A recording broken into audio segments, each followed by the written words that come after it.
Diary Depresi.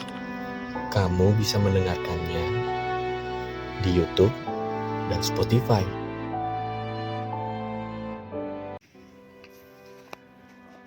Halo semua, gua Bewe.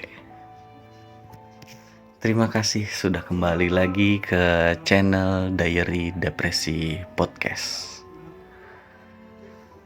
Buat teman-teman yang setia mendengarkan Diary Depresi Podcast, terima kasih gue ucapin. Terima kasih sudah subscribe, terima kasih sudah nonton, terima kasih sudah menjadi pendengar setia Diary Depresi Podcast. Untuk cerita kali ini, gue akan membacakan cerita dari pendengar Diary Depresi Podcast yang sudah mengirimkan email ke kita. Tentunya gue mau disclaimer dulu. Nama dan tempat lokasi dari cerita ini akan gue samarkan untuk menjaga privasi dari penulis cerita ini. Kisah yang mau gue ceritakan ini tentang laki-laki yang merasa bahwa orang miskin gak berhak bercita-cita. Oke, kita mulai ceritanya. Di cerita ini gue akan berperan sebagai si penulis cerita. Nama gue Robi. Gue lahir tahun 90-an di Jakarta Pusat. Gue lahir di sebuah keluarga yang kemampuan ekonominya sederhana, cenderung miskin. Hanya saja mungkin bagi banyak orang di luar sana tingkat kemiskinan itu berbeda. Gue ingin menggambarkan situasi gue waktu itu seperti apa. Gue lahir di Jakarta Pusat, keluarga gue ngontrak di sekitar sana. Kondisi kontrakan yang gue tempati pada saat itu, temboknya tuh gak dicat, tapi dilapisi oleh kertas semen. Jadi temboknya itu bukan wallpaper, bukan cat, atau bukan acian semen biasa, tapi acian semen gitu, tapi ditutup dengan kertas semen. Lalu kamar mandi yang gue punya itu sangat sempit. Memang ada bak air yang dicor untuk menampung air, dan ada tempat gue bisa berdiri untuk mandi. Nah, menariknya, saat gue mandi sambil berdiri, punggung gue nempel di tembok. Karena memang sempit banget dan tidak memungkinkan untuk gue bahkan muter balik. Geser kanan kiri bisa karena untuk akses keluar masuk kamar mandi, tapi untuk puter balik pun tidak bisa. Di kamar mandi itu gak ada toilet. Jadi kalau gue mau ke toilet, gue ke toilet umum yang tersedia di sekitar rumah gue. Kondisinya kotor pasti, bau pasti, banyak coretan pasti, dimana itu adalah salah satu hiburan sih sebenarnya. Ketika kita menggunakan toilet umum, selain kita mandi, hal yang gak bakal gue lupain sampai saat ini adalah tulisan-tulisan yang ada di balik pintu kamar mandi tempat umum itu, dan juga tembok-temboknya. Ada nomor telepon, ada tulisan love, misalnya Alif Lovrita, terus tertera tanggal di sana. Yang padahal gue nggak kenal nama itu siapa. Lalu ada quotes lucu. itu menjadi hiburan gue ketika di kamar mandi toilet umum. Tapi selain kondisi lucu tadi, ada kondisi lain yang gue ingat, yaitu tidak tersedianya gayung di toilet umum itu. Jadi ketika kita menggunakan toilet umum di sana, alat untuk membasuh bagian tubuh kita yaitu menggunakan bukan gayung Lion Star, bukan gayung Love yang legend, tapi kaleng cat yang sudah pengok-pengok. Tentunya nggak pakai gagang, jadi kita harus menggunakan tangan kita langsung megang kaleng cat pengok itu untuk membasuh bagian tubuh kita. Gue nggak lama di Jakarta Pusat, sampai usia gue 5 tahunan. Lalu gue berpindah sama orang tua gue ke daerah Tangerang Selatan. Di Tangerang Selatan ini alhamdulillahnya bokap gue mampu untuk membeli tanah dan membangun rumah di Tangerang Selatan. Tidak besar tentunya, tapi sangat layak untuk ditinggali dan bersih, temboknya pun dicat, kamar mandinya karena nyokap gue punya rasa dendam terhadap kamar mandi yang ada di Jakarta Pusat, kontrakan itu, dia membuat kamar mandi gue yang ukurannya sangat luas. Untuk menggambarkan tingkat luasnya, ya tentunya luasnya bukan yang lebar banget ya, tapi seperti kamar tidur lah. Kamar mandi gue tuh seperti kamar tidur, luas sekali, hingga bisa digunakan untuk mencuci piring, nyuci baju di sana. Lega lah. Bahkan uniknya, salah satu hiburan yang biasa gue mainkan di kamar mandi adalah menutup lubang air supaya air tergenang di kamar mandi dan gue bisa main kolam renangan di kamar mandi gue. Selanjutnya, ketika gue sudah SD, gue mengenal olahraga pertama yang sangat menarik buat gue. Gue udah memainkan olahraga lainnya kayak bola, kasti, ya olahraga umum anak SD. Tapi yang paling bikin gue suka banget, menarik banget, tertarik banget adalah badminton. Waktu itu, di masa itu, badminton tuh di Indonesia sedang naik daun karena cabang olahraga ini selalu juara di tingkat internasional. Jadi di masa itu, di sekitaran rumah gua, setiap RT-nya punya lapangan badminton. Hingga para anak-anak, bapak-bapak, ibu-ibu menggunakan fasilitas itu untuk berolahraga. Jadi wajar badminton menjadi olahraga yang sangat populer waktu itu. Gue sangat serius setiap bermain badminton. Mungkin juga gue bisa dibilang jago, karena setiap tahunnya di tingkatan RT gue selalu juara. Bukan juara 1, tapi juara 2. Sampai di tingkat tertentu gue selalu juara 2. Setiap ada perlombaan badminton gue selalu juara 2. Padahal gue memiliki keterbatasan saat bermain badminton. Teman-teman gue, lawan-lawan gue yang main badminton sudah menggunakan raket Yonex. Waktu itu harganya cukup mahal, 200-300 ribu.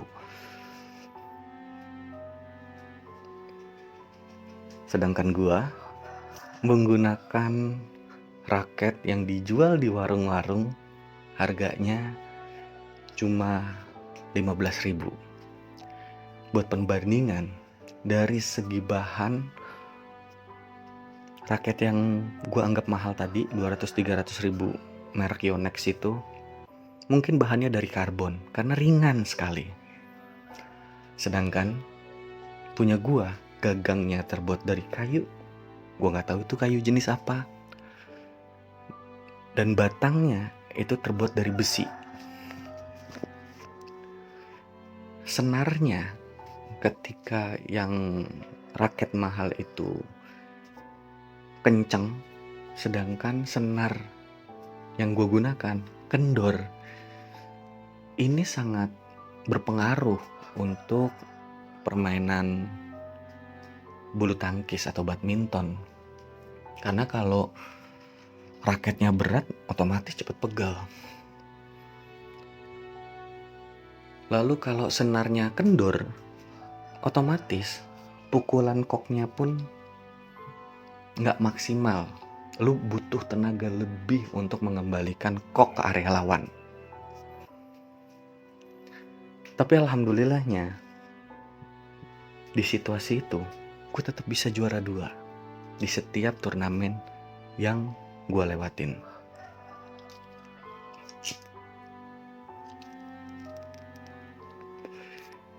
Waktu itu gue ngerasa banget dapet dukungan. Di tingkatan ini gue ngerasa banget gue dapet dukungan dari orang tua gue.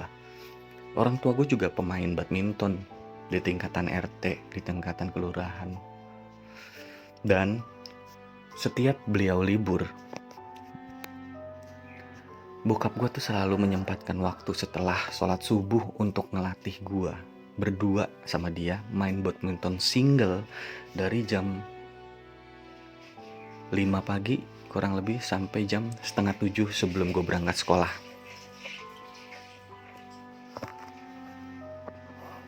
Sampai akhirnya karena gue terlalu sering juara, ini adalah momen pertama kali gue memiliki cita-cita, yaitu menjadi pemain badminton.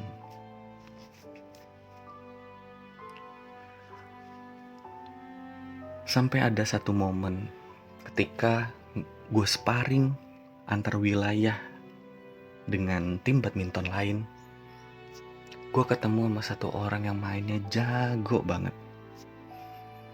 Setelah gue telusuri, setelah gue kenalan, ternyata dia tergabung di salah satu tempat les badminton terkenal di daerah Ragunan.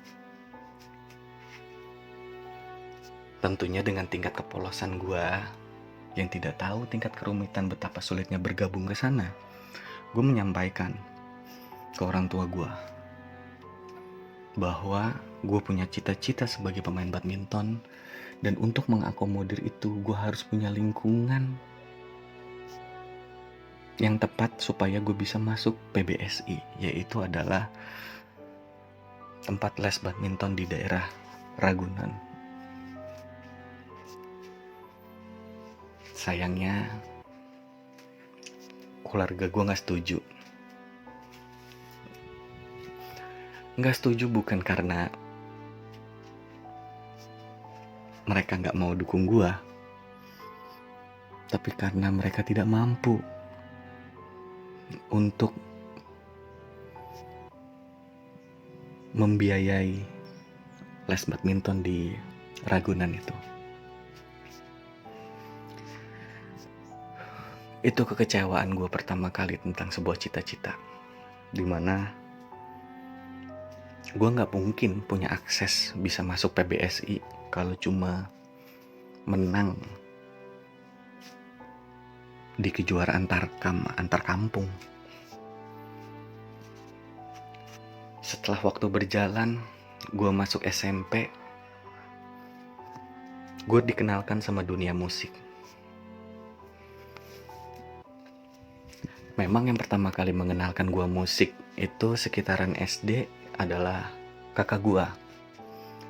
Kakak gue waktu itu pecinta Sheila on 7.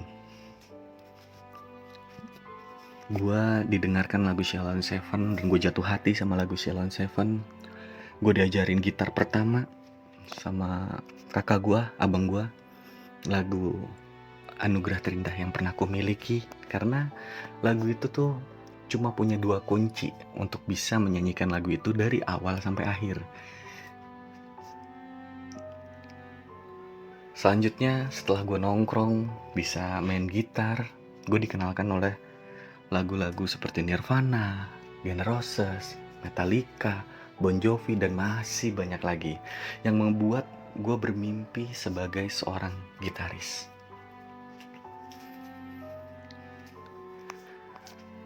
SMP inilah pertama kalinya gue ngebentuk band sama teman-teman gue. Lagu yang gue bawakan setiap tanggal 17 Agustus di sekolah gue ataupun di beberapa festival yang ada pada saat itu, lagu-lagu seperti Sheila on 7, lagu-lagu seperti Smile Like Teen Spirit-nya Nirvana, yang ngebuat gue waktu itu juara tingkat SMP di beberapa festival. Gak juara 1 sih, ada yang juara 3, ada yang juara 2. Kayaknya gak tahu deh, gue gak jodoh sama juara 1.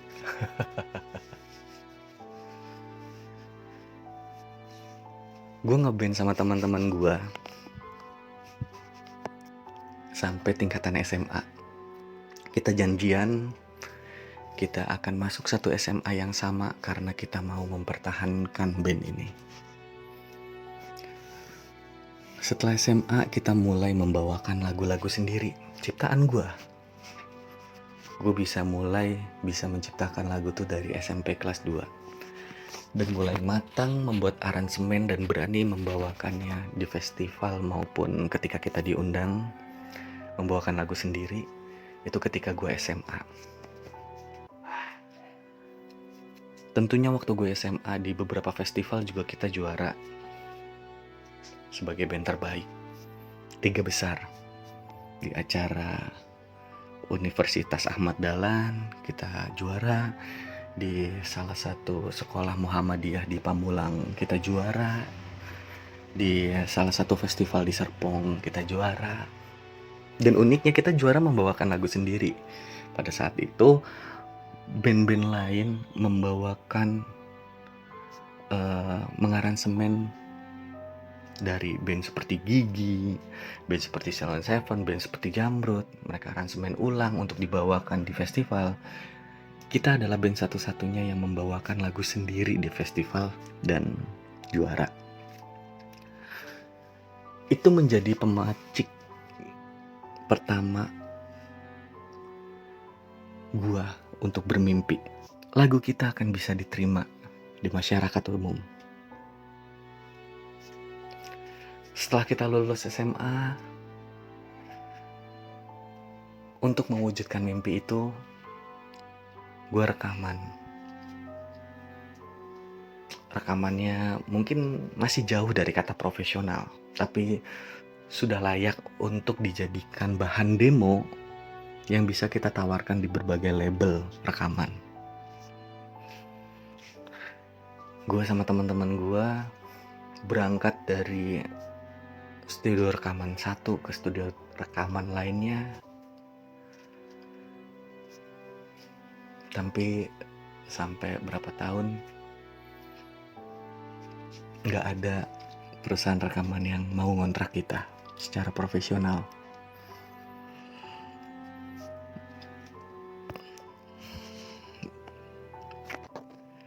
Tentunya hancur karya-karya yang gue buat sama teman-teman gue, dan kita berharap ini akan menjadi batu loncatan kita, atau mungkin bahkan satu-satunya kesempatan kita untuk lepas dari kemiskinan dengan menjadi artis. Gagal karena faktanya gak ada satu perusahaan rekaman yang mau nerima.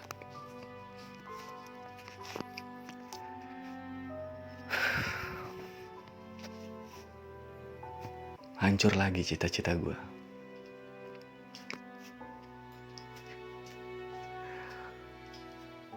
Kehancuran ini hadir di usia gue sekitaran 18-19 tahun. Dimana di usia itu gue sadar gue harus bertahan hidup. Gue gak bisa hidup cuma dari musik. Kan dalam 1 tahun berapa sih festival yang ada dan dapat gue menangkan. Itu tidak bisa menutupi biaya hidup gue.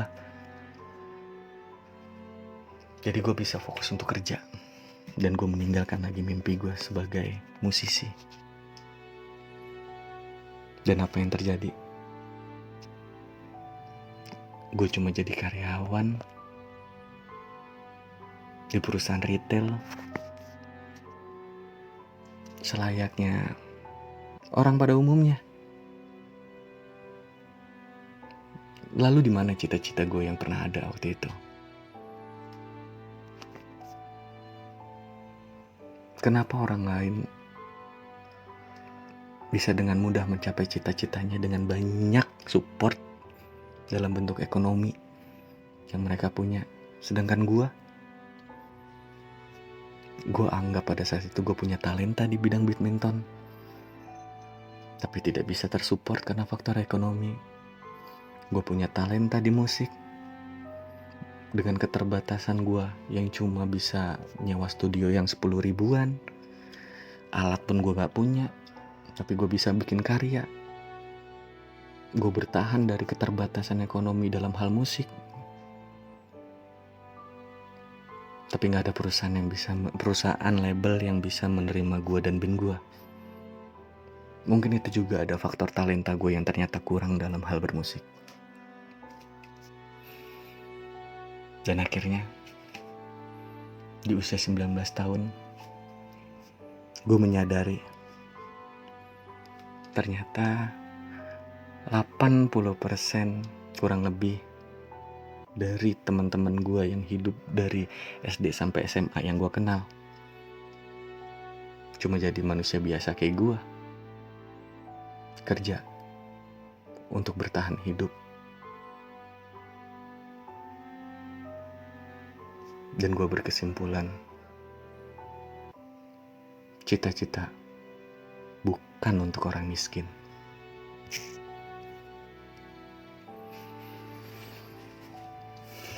Segitu aja cerita dari gue. Semoga bisa menghibur teman-teman. Welcome, manusia 80%.